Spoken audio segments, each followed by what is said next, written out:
Em que fase do ciclo de vida de uma empresa estará a minha? O que é importante neste momento? Posso antecipar problemas?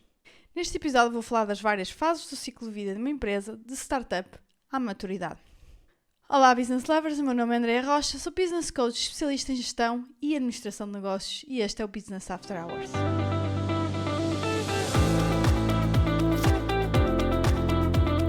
Alô, boa tarde, eu digo sempre isto, boa tarde, bom dia, boa noite, o que seja. Como é que vocês estão? Está a correr bem aqui a vossa semana? E hoje já chegámos ao episódio 46, é verdade, muito episódio por aí. E eu gostava de saber, daí desse lado, quantos de vocês já ouviram todos os episódios do podcast. Então, se alguém já ouviu todos até o momento, não é? Espero que vão lá ao meu Instagram, quando sair a foto deste episódio, portanto, amanhã, e coloquem lá todos. E assim eu vou saber quem são os ouvintes mais fiéis ao podcast, não é? E eu gostaria muito, muito de saber isso. Bom, então vamos ao assunto de hoje. Nós vamos falar hoje sobre, ou vou falar, não é? Não é vamos, eu sou hoje sozinha, mais uma vez, do ciclo de vida da empresa, da startup à maturidade. Isto porquê? Depois vocês vão ver porque é que eu estou a dizer isto. Mas basicamente, aqui no ciclo de vida da empresa vão faltar aqui algumas partes, sim. Então, para começar, disclaimers. Não nos vamos agarrar aqui ao número de fases. Eu escolhi 6, mas nós podemos reduzir o número de frases. Há quem faça isto em 4 ou 5. Há quem faça em 7. Ou seja, existem microfases, para assim dizer, não é? Ou fases mais pequenas. Por isso, não é mais correto dizer que há 7 fases no ciclo de vida de uma empresa ou que há 5, whatever. São considerações diferentes. Algumas, se têm menos fases, quer dizer que algumas são mais abrangentes e que estão a considerar diferentes estágios, se calhar, ou mini estágios mais pequenos, tá? Eu colocar 6 não quer dizer que esteja melhor ou pior do que outra. O que importa é perceber os grandes movimentos que há ao longo do ciclo de vida de uma empresa, ok? Pronto, boa. Segundo disclaimer, não se agarrar aos nomes das fases. Ou seja, também, isto não é, gente, não é aqui científico e alguém diz é assim e vai ser assim. Ou seja, o nome das fases que nós lhe damos, inclusive eu faço aqui alguma diferenciação para aquilo que é mais normal, mas basicamente é o nome que lhe damos, não é? Não há aqui uma teoria que diga é assim, não é? Depois, terceiro disclaimer. Não é preto no branco as passagens também. Ou seja, eu olho para a minha empresa, não é? Por exemplo, e vejo que há algumas coisas que parece que estão num determinado ponto do ciclo e depois esteja noutro. Ou seja, eu estarei alguns entre uma fase e outra, não é? Isto não há um momento que simplesmente despoleta e eu simplesmente passei para o outro lado. Não. Pronto, acho que era importante falar desses disclaimers. Isto não é científico, não é tudo ajustado ao pormenor. Estamos a falar de negócios envolvem pessoas, processos, coisas que vão acontecendo. E por isso não tem timings ali corretíssimos, ok? Pronto, passada esta fase, vamos então conhecer cada uma delas. Startup.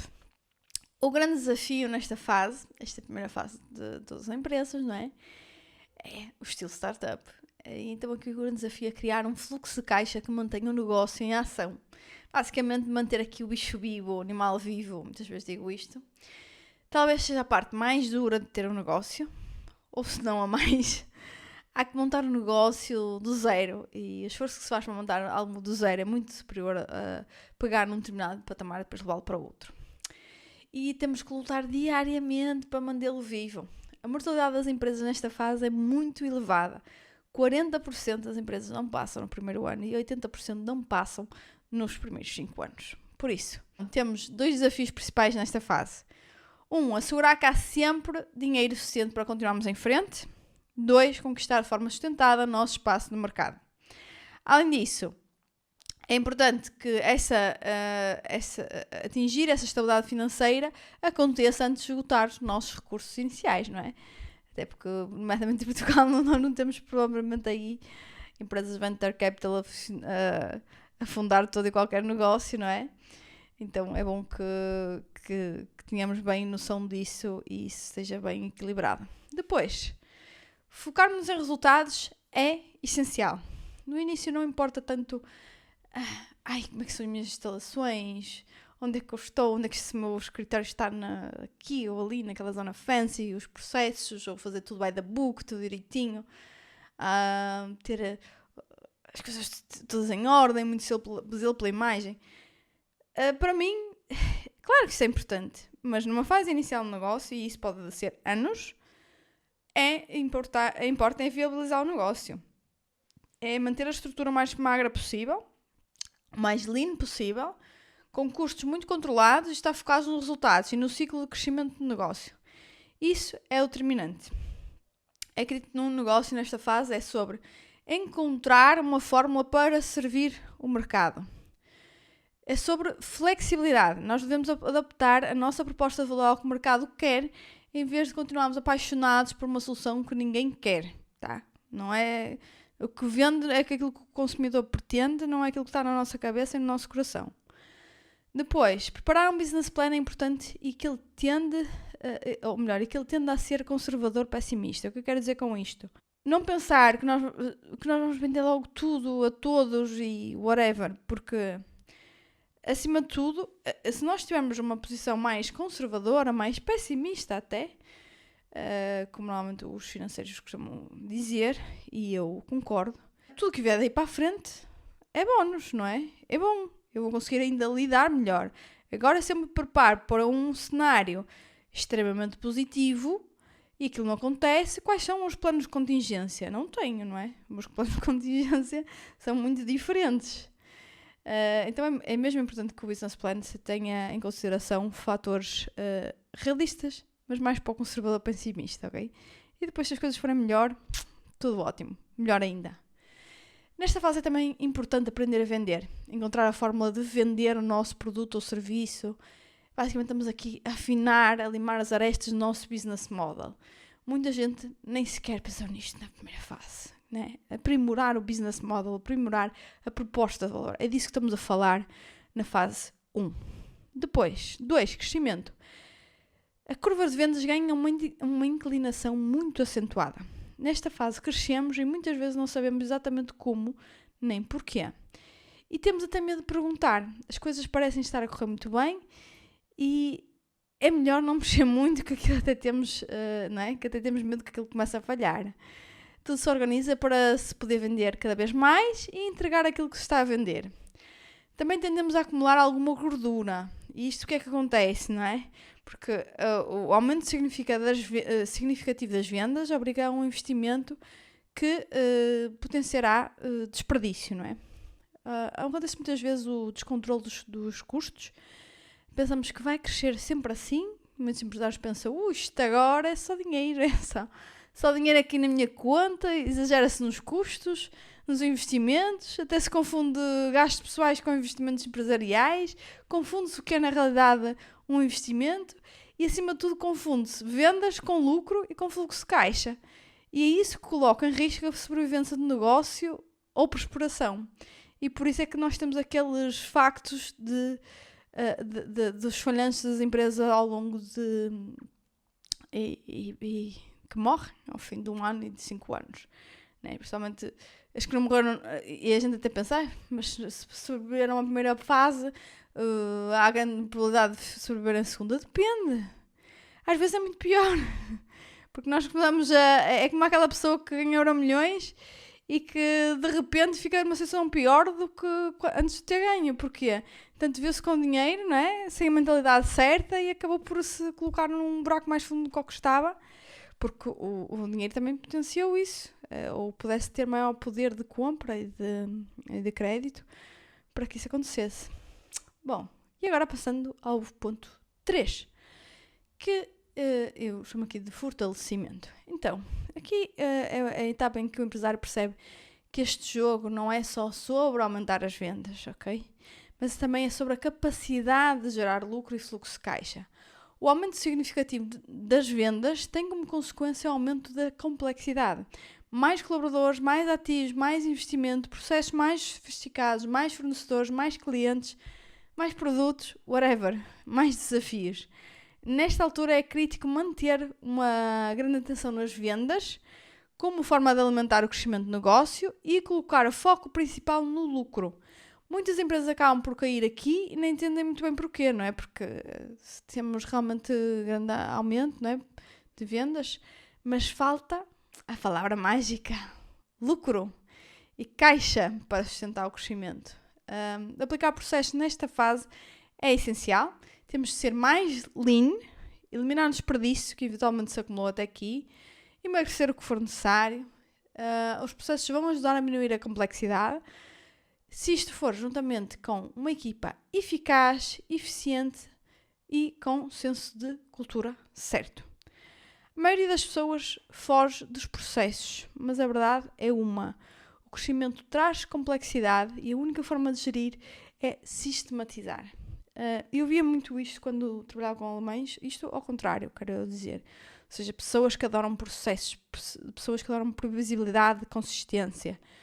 Alemães, quando eu trabalhava com alemães, onde dizia que os alemães não gostam de surpresas nem das boas. E isto porquê? Porque é arriscar, não é? Eles são a ver ao risco. Eles preferem ter as coisas garantidas. E os processos dão-nos coisas garantidas. E é isto que as empresas precisam quando a parte das vendas já está a ocorrer, não é? A uma velocidade considerável, a um ritmo considerável. É também uma boa altura para rever o organograma ou até criá-lo, porque muitas vezes nem sequer foi delineado ou pelo menos pensado a fundo até chegarmos a esta fase. Depois, ponto número 4, maturidade. É o mais próximo que nós podemos considerar do sucesso empresarial. Processos, pessoas e mindset, tudo junto, trazem-nos até este patamar. Esta é a fase pela qual todos os empresários aguardam. Acho eu. A fase em que definimos e atingimos os nossos objetivos de forma consistente. Aqui a empresa consegue manter um ritmo de vendas interessante e transformar essas vendas em lucro de uma forma consistente. Vivemos crescimento e rentabilidade de mãos dadas, tudo está alinhado e em perfeita harmonia. A principal atenção das empresas, nesta altura, deve ser centrada nas pessoas, ou seja, investir mais em formação, coaching, sistemas de progresso de carreira, análise de performance, etc. E volto a dizer, não é que isto seja importante antes. A questão é que nós temos que entender que nós temos recursos que são, de alguma forma, limitados, seja ele por que for, e então nós temos que apostar onde é que nós vamos apostar nossas fichas, não é? Em cada fase terá as suas fichas mais certas para ser apostadas e é isso que eu quero colocar aqui neste guia do ciclo de vida de uma empresa. É aqui que nós vamos criar uma cultura de disciplina, ou melhor, que ela já deve estar criada, ou que isto já deve estar bem estabelecido. A cultura de disciplina, de responsabilidade, onde as pessoas dão o melhor de si próprias, em que eles pedem umas contas umas às outras, porque toda a gente exige padrões elevados de desempenho, e assumem aqui propriedade e responsabilidade total, não só pelas suas ações, mas também pelos seus resultados. E depois disto vem o que é? O que vem? Pois, a parte menos boa. O declínio da empresa. Né? E também o fim do episódio. Pois, isto porque eu decidi, estava aqui a esquematizar o episódio, eu pensei,